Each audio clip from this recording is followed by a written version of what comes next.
Bonjour, bonjour les amis. Bon voilà, bon, en ce moment je suis un peu feignant pour faire les vidéos.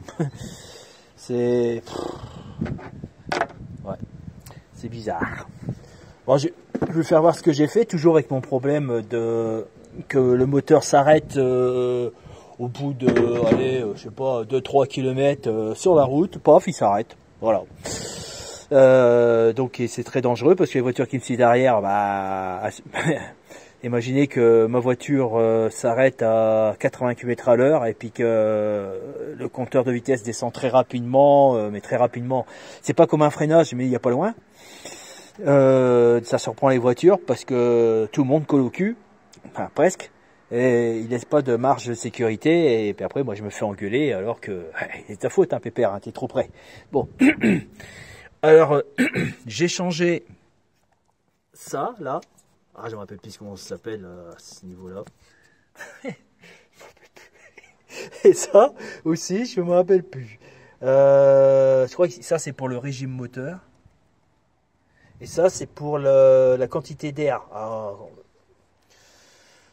Enfin, regardez les vidéos précédentes parce que j'en ai parlé. Hein. Là, j'ai des trous de mémoire, je suis désolé. C'est la vieillesse, certainement. Bon, alors, donc 9, et ça 9. La vanne a changé, la vanne EGR, je l'ai trouvée. Ça peut intéresser les gens. Voilà, c'est ça. C'est ce truc-là, vous voyez. Là, vous voyez, il y a vous suivez le câble. Et là, il est branché là. Voilà. Donc ça se débranche. Et là, vous avez, comme ils avaient dit dans la vidéo, il y a 4 vis. Alors, c'est des PTR, c'est ça.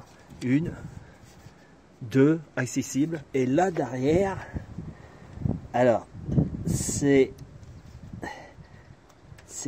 pas tout à fait accessible. Je la sens. Je pense que je peux passer. Parce qu'il y a un truc là qui dérange. On voit rien, bien sûr. Attends. Aïe. Oh putain. Excusez-moi, j'ai glissé parce que là en ce moment il pleut tellement qu'il y a de la boue partout. Voilà, j'ai mis un peu plus de lumière sur mon portable parce que je vois rien. Et là, je ne sais pas ce que c'est et que je bute dedans. Alors attends, je mets ma main. Je peux pas passer. Ah merde, putain, comment j'ai fait? Ah oui, j'ai mis ma main comme ça. Je sais pas si vous voyez quelque chose. Donc la vis, elle est ici. Et là, il y a un espèce de truc, on dirait une espèce de caoutchouc. Ouais, c'est ça, c'est un caoutchouc. Je sais pas si vous... Attends. Voilà, c'est ça, là. Vous voyez le collier, là? Le gros collier. Et la vis, elle est derrière. Voilà, si je vais mettre de la lumière, j'arrive. Allez, on recommence. J'ai mis de la lumière. Est-ce qu'on va voir? Alors, donc, ça, ici, en gros plan, c'est la vanne EGR. Je suis passé en 2, ça, c'est pas bien. Voilà, en 1, c'est mieux. Et là, vous voyez l'espèce de coude à 45 degrés? Ben, ah ouais, si je la vois, la vis. Elle est là. Ah si, on peut passer. On peut passer. Alors, donc, c'est 3 vis. On la déboîte, ici. Et puis là, bas, c'est plein de merde. Alors, ça, c'était bouché. J'ai fait voir, alors, regardez les vidéos précédentes. Je ne vais pas refaire. Faut travailler un peu, hein, les gars. Vous regardez la vidéo en accélérant, ou choisissez les images, faites comme moi. Voilà. Donc, alors par contre, il y a une souris qui est arrivée, elle a fait son nid, il va falloir que je vire ça. Il y a plein de machins qu'elle a bouffé, des espèces de graines, là. Voilà. Alors, donc, je reviens. Donc là, je vais pas la démonter parce que je vais essayer comme ça avec ce nouveau truc. J'ai mis un produit spécial bien avant que la voiture elle tombe en panne. J'ai mis le produit et puis parce qu'elle avait des baisses de pression, de puissance. J'ai mis le produit, j'ai gagné de la puissance et paf. Voilà, donc j'ai fait le tour et le moteur s'arrête en pleine vitesse sur la route comme ça. Vous n'avez plus rien, hein, le moteur a arrêté, hein, vous avez beau d'accélérer, passer la première, quoi que ce soit. Moteur en arrêt total, comme si qu'il n'y avait plus de gazole. D'ailleurs j'ai pensé qu'il n'y avait plus d'essence. Et non. Alors donc voilà, donc le produit il y en a encore. Dans l'espoir peut-être qu'elle va nettoyer un peu. Alors, parce que le problème, c'est que je dois démonter ça. Ça, c'est OK. Et là, là-bas, vous voyez là? Ça, on peut le voir. Attends, ah, elle est là. Attends. Hein. Voyez, regardez ce collier-là. Je ne sais pas ce que c'est comme collier. Je pense que ça va être une putain de galère à enlever ça. Bon, on peut enlever par en dessous. Bref, ouais, j'ai pas de fausse. Il faudrait que j'aille dans une fausse pour faire ça. Alors, si je vais plus loin, hein. Si elle continue à s'arrêter, donc voilà. Je suis passé dans un garage et ils ont fait un diagnostic. Ils ont dit que c'était la vanne EGR qui provoquait l'arrêt du moteur. Donc moi on m'avait dit que au départ, regardez les vidéos précédentes parce que j'ai changé une pièce. Bon, on m'a dit change cette pièce, c'est pour ça que le moteur s'arrête. J'ai changé, ça s'est arrêté. Donc c'était pas ça. Bon, il y a une pièce neuve. Je ne me rappelle plus comment il s'appelle. Des MPH, non, la MPH, bon, je ne sais plus. C'est-à-dire qu'il capte le niveau bas de l'arbre à canne. Oh, c'est en dessous. Regardez les vidéos précédentes. Il y en a la deuxième ou troisième, je ne sais plus. Bon, voilà. Donc, je vais faire tourner le moteur. Je vais vous monter le reste. Vous les signaler. Alors là, j'ai bien repéré. J'étais dans un garage. Ils m'ont changé la... comment ça s'appelle ça? Merde. Les injecteurs. Oh, j'ai des trous de mémoire en ce moment. Je suis désolé. Hein. Bon, enfin, ça, c'est neuf. Donc, pour certains qui connaissent, ils doivent comprendre. Ça n'a pas été changé. Mais on dirait que ça a déjà été changé. Mais il y a très très longtemps. Récemment, et celui-là on dirait qu'il est d'origine, et là ça c'est neuf, voilà. Oui, bah, ils ont changé ça parce qu'il y avait quand il avait passé la valise, il a vu qu'il y avait des problèmes dessus aussi. Injection, déjà injecteur je crois, voilà. Et quand ils ont changé ça, bah comme je vous dis, ça partait bien, c'était bon, puis à ce coup, paf, ça a recommencé. Baisse de puissance. Après je mets du produit et le moteur s'arrête sur la route à 80 km/h, pouf, et plus de moteur, plus rien. Voilà. Donc c'était pas ça, ça a été changé, c'était pas ça. J'ai changé le truc MPA, je sais pas quoi là, c'était pas ça. Donc je change ces deux là, on verra bien. Bon, je pense que le problème, alors vu que j'ai changé celui-ci qui était plein de merde, il est tout neuf, bon, il mettra un certain temps pour être rempli de merde, mais dans ce cas-là, je le nettoierai, je ne le changerai pas. J'ai préféré de mettre des pièces neuves, voilà, carrément. J'ai cassé un petit peu ma tirelire. Bon, il y en a qui m'ont dit qu'il faudra le nettoyer, ça on peut le nettoyer, là-bas, j'aurais dû le nettoyer puis le remettre, mais vu que la voiture, elle date de 2009, elle date de 2009. Oh, je dis, merde. On va partir sur de bonnes bases. Hein. Voilà, comme ça, il y aura... pour être sûr à 100%, on appelle ça un changement curatif. Je me suis renseigné aussi.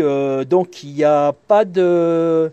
rien à y signaler. On ne peut pas dire qu'on peut le changer tous les 100 000 km ou, je sais pas, les 50 000, j'en sais rien. Rien n'est signalé, ils ne savent pas. Pourquoi, je ne sais pas. On remarque les capteurs, apparemment, ils ne devraient pas s'user. Je ne sais pas. Donc, il n'y a aucune trace. C'est comme les bougies de voiture. C'est sûr que ça s'use. Là, faut les changer. Vous voyez ce que je veux dire? Ça aussi, ça s'use. À force que le liquide y passe, il finit par agrandir les tout petits trous. Donc, ça finit par mal pulvériser. Donc, ça s'use. Ok, c'est flagrant. Donc, on peut les changer, je ne sais pas, tous les 250 000. Je ne sais pas, je dis ça au hasard. J'en sais rien. Et ce qui est capteur, il n'y a pas de travail mécanique. Vous voyez, c'est des capteurs électroniques. Hein. C'est soit une petite bobine ou une résistance sensible à la température, ou peut-être aussi une diode ou un transistor ou un petit microprocesseur. Vu que j'ai fait de l'électronique, ça, les résistances ça peut s'user quand elle est sous. Quand la valeur elle est très en dessous, elle prend des surtensions, elle finit par brûler, et une résistance elle finit par se couper. Quand c'est brûlé, elle se coupe et puis rien qui passe. Les transistors, ça s'use, ça c'est clair. Après, Ça dépend, hein. Il y a des transistors, il peut marcher entre 5 et 60 volts. S'ils se prennent 60 volts tout le temps, forcément, il y a une usure de la matière qui est dans la tête. Ça fait comme une espèce de petite électrolyse, quoi. Ça finit par dénaturer la matière intérieure. Donc, c'est du silicium, je ne me rappelle plus de l'autre. Il y a le silicium et manganèse. Oh, je ne me rappelle plus. Donc ça finit par foutre le camp. Bon, les transistors, souvent, quand c'est bien calculé, c'est à vie. Mais bon, quand c'est mis, en dessous de la résistance du voltage, bon, bah, au bout de 10 ans, c'est cuit, quoi. Bon, voilà. Bon, là-dessus, apparemment, il y a un fil chaud, d'après ce que j'ai compris. Il y a un fil chaud qui chauffe en permanence dedans. Bon, s'il y a un fil chaud, peut-être qu'il finirait peut-être par lâcher. C'est possible. Donc là, c'est comme une résistance chauffante, comme une résistance de machine à laver. À la longue, elle finit par se couper.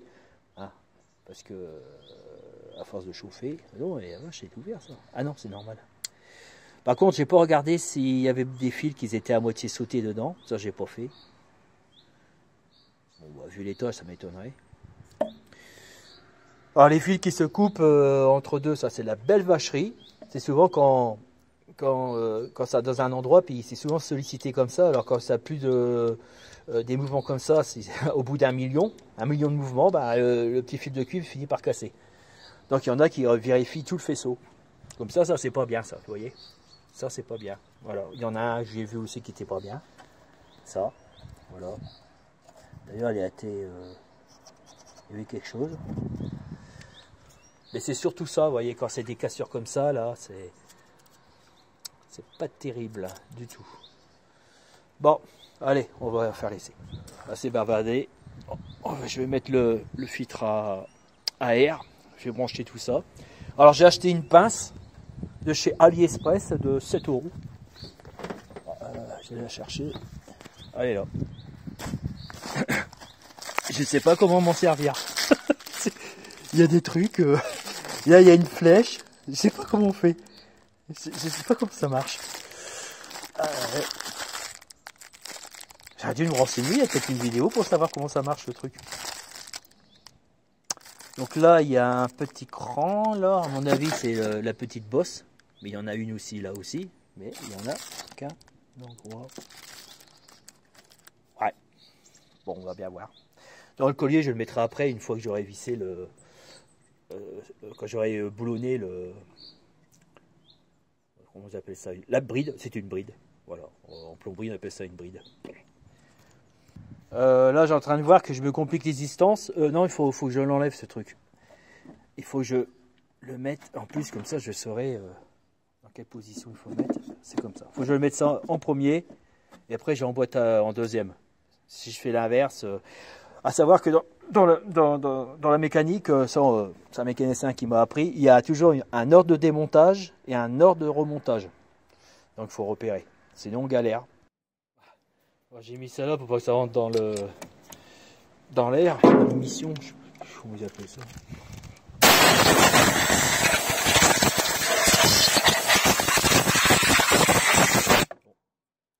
Bon. Ça, c'est pas grave, ça va. Quand je l'ai acheté, il y avait plein de terre. Je sais pas ce qu'il a foutu avec.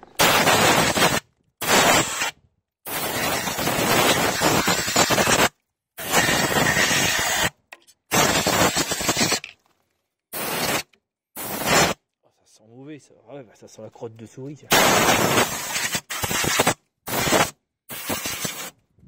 Alors, faut que j'enlève. Je dégage les courroies là. Ça se fout dans les courroies. Je comprends pas pourquoi ces courroies sont à l'air. Je me demande s'il n'y avait pas un capot dans le temps. C'est bizarre. Enfin bon. Vu qu'il y a d'occasion, rien ne m'étonne. Déjà, quand j'ai monté les carters par en dessous, c'était pas les vis d'origine. C'était même des vis du bâtiment. Oh là là. J'ai pris plein à la gamelle. J'aurais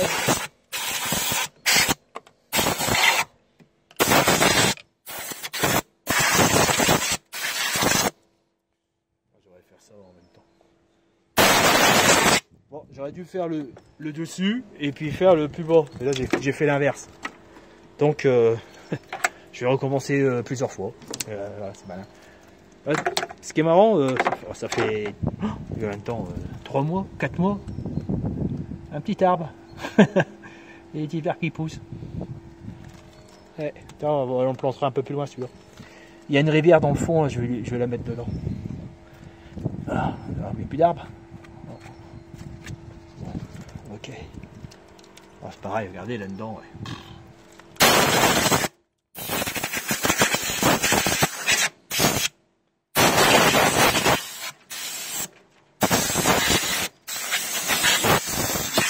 Le problème quand les voitures ne dorment pas dans les garages, c'est pas si bon. Ah, le mieux c'est quand c'est dans un garage. Abrité de la pluie, du vent, des feuilles, des graines, la poussière. Comme ça la voiture elle a le temps de sécher. Parce que bah voilà, et celle-ci elle est tout le temps humide. Qui provoque de la pourriture. Surtout quand il y a des feuilles comme ça. Ça pourrit et après ça sent mauvais. Quand on met la ventilation et le chauffage, ben, on a des odeurs de moisissure. Les caoutchoucs, il y a un tout vert. Ouais, c'est ça le problème. Les voitures dehors, bah c'est pas terrible. On a toujours les mêmes problèmes pour les bougies de. Et il me l'a vendu comme ça. Il a dit qu'il n'avait pas réussi à défaire les bougies de préchauffage. En réalité, il les a cassées. Après, j'ai été voir un garage pour le faire. Ah, ça va faire l'historique. Voilà, il me l'a percé. Il avait un kit et tout, et il n'a pas réussi. Il n'a pas réussi. Donc là, à la limite, là ça c'est le moteur, hein, putain. À moins que c'est le carter, normalement. Là, le carter il est au-dessus. Hein. Oh la vache.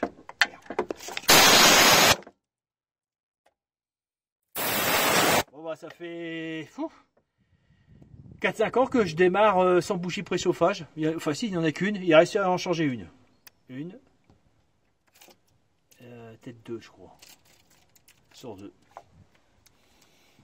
Et le problème c'est que si il a acheté changé celui-là, ok. Et le problème c'est que j'ai su qu'après qu'il faut, quand vous mettez des bougies de préchauffage, je sais plus comment ça s'appelle, enfin des bougies de préchauffage, enfin vous voyez ce que je veux dire. Oh là là, c'est terrible, qu'est-ce qui se passe? C'est qu'il faut mettre de la graisse, c'est une graisse cuivrée. Et si vous le mettez à sec, et ben si vous le changez au bout de 3 ans, et ben vous les pétez. Voilà. Et ça on vous le dit pas. Sauf ceux qui sont avertis, bien sûr. Je parle des ceux qui sont amateurs comme moi. Amateurs obligés. Parce que bon, bah. Ça fait 2 fois que j'ai envoyé au garage. Ouais, parce qu'il comme il l'a vendu, il savait que l'embrayage était mort. Il m'a dit, oh, la vitesse, ça passe un peu mal. Ouais, bon. J'étais trop gentil, trop con. Mais de toute façon, je suis un gars gentil. Alors, ça ne change rien. De toute façon, il me ferait tout le temps baiser la gueule. Bon, quelquefois je tombe sur des bonnes personnes quand même. Bon, voilà. Bon, voilà, tout est mis en ordre. Il manque quelque chose. Oh! Eh oui. Alors, voilà. Ça c'est bon. Ça c'est... Ouais, si l'autre fois je l'ai démonté, ça va, c'est serré. Oh, bon. Voilà, bon, tout est en ordre. Il n'y a plus qu'à faire l'essai. Bon, ça a démarré. Bon, bah ça, vous inquiétez pas. C'est toujours pas changé la pompe. Ça, anomalie de... Bah, les bougies de préchauffage sont cassées. On a deux qui sont cassées, donc c'est signalé. Bah, comment je peux dire ça? La batterie, elle était presque à plat, là, et j'ai réussi à la démarrer. Bon, j'ai assisté à... allez, 5 secondes. Mais bon, voilà. bruit du moteur.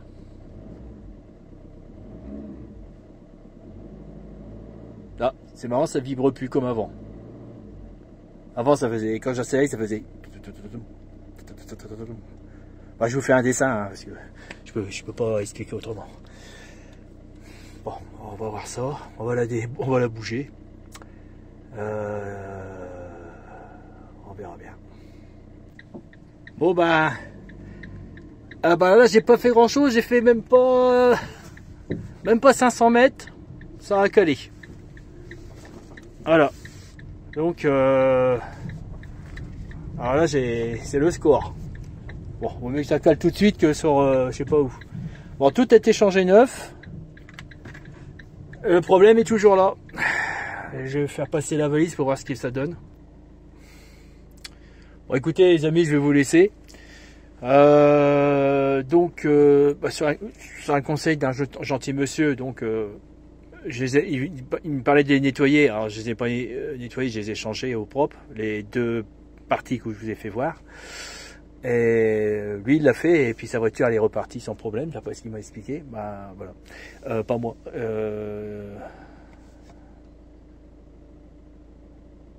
Je ne sais pas quoi penser. Ouais. Voilà. Bon ben au prochain essai. Ah là là.